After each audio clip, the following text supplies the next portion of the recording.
ವಿದ್ಯಾರ್ಥಿಗಳಿಗೆ ಚಾನಲ್ಗೆ ಸ್ವಾಗತ.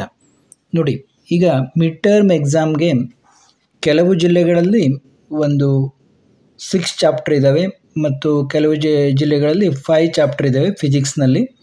ಆ 5 ಚಾಪ್ಟರ್ಗಳಲ್ಲಿ ಬರುವಂತಹ ಇಂಪಾರ್ಟೆಂಟ್ ಕ್ವಶನ್ಸ್, ಅಂದರೆ ಅಟ್ಲೀಸ್ಟ್ ಇಷ್ಟು ಕ್ವಶನ್ಸ್ಗೆ ಆನ್ಸರ್ ಆದರೂ ನಿಮ್ಗೆ ಗೊತ್ತಿರಬೇಕು ಅಂಥ ಇಂಪಾರ್ಟೆಂಟ್ ಕ್ವಶನ್ಸ್ಗಳನ್ನು ಈಗ ನೋಡೋಣ. ಮೊದಲಿಗೆ ಎಲೆಕ್ಟ್ರಿಕ್ ಚಾರ್ಜಸ್ ಆ್ಯಂಡ್ ಫೀಲ್ಡ್ಸ್, ಈ ಒಂದು ಚಾಪ್ಟರಿಂದ name the SI unit of charge, physical quantity measured in terms of coulombs, name the apparatus use to detect electric charge on a body. ಈ ರೀತಿ ಏನೇನು ಪ್ರಶ್ನೆಗಳನ್ನು ಹಿಂದಿನ ವರ್ಷಗಳಲ್ಲಿ ಕೇಳಿದ್ದಾರೆ, ಯಾವುವು ತುಂಬ ಇಂಪಾರ್ಟೆಂಟ್ ಪ್ರಶ್ನೆಗಳಾಗಿವೆ ಅನ್ನೋದನ್ನು ಇಲ್ಲಿ ನೀವು ನೋಡಬಹುದು. ಇಲ್ಲಿ ನೋಡಿ, ಚಾರ್ಜ್ ಅನ್ನೋಲ್ಲಿ properties of charge, mention any 3 properties of charges ಅಂತ ಕೇಳಿದ್ದಾರೆ. Mention 1 method of charging a body ಅಂತ ಕೇಳಿದ್ದಾರೆ. State and explain Coulomb's inverse square law ಅಂತ ಕೇಳಿದ್ದಾರೆ. Write the expression for electrostatic force in vector form and explain the terms ಅಂತ ಕೇಳಿದ್ದಾರೆ. Define Coulomb law or define SI unit of charge ಅಂತ.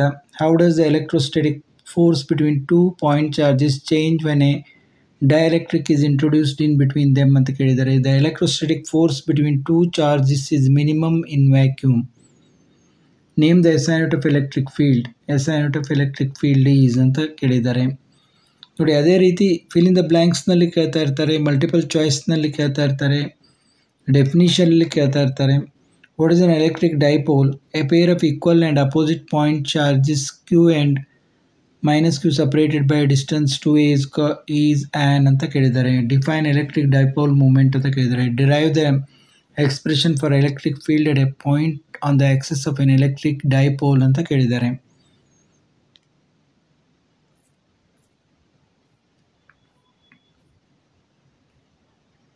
ನೋಡಿ, derive the expression for electric field at a point on the equatorial line ಅಂತ ಕೇಳಿದ್ದಾರೆ. What is an electric field line? Mention any 4 properties of electric field lines. Draw electric lines of force of point charge Q.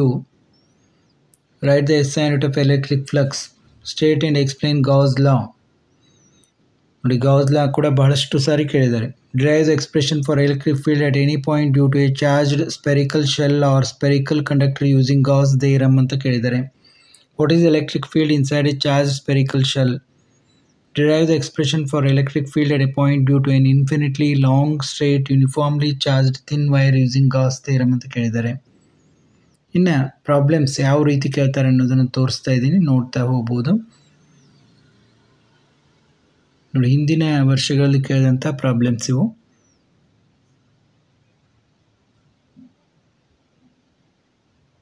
ಈ ರೀತಿ ಪ್ರಾಬ್ಲಮ್ಸ್ಗಳನ್ನು ಕೇಳಿದ್ದಾರೆ. ಇದು ನಿಮ್ಮ first chapter ಬಗ್ಗೆ. ಇದೇ ರೀತಿ ಮುಂದಿನ ಚಾಪ್ಟರ್ಗಳನ್ನು ಕೂಡ ನೋಡೋಣ.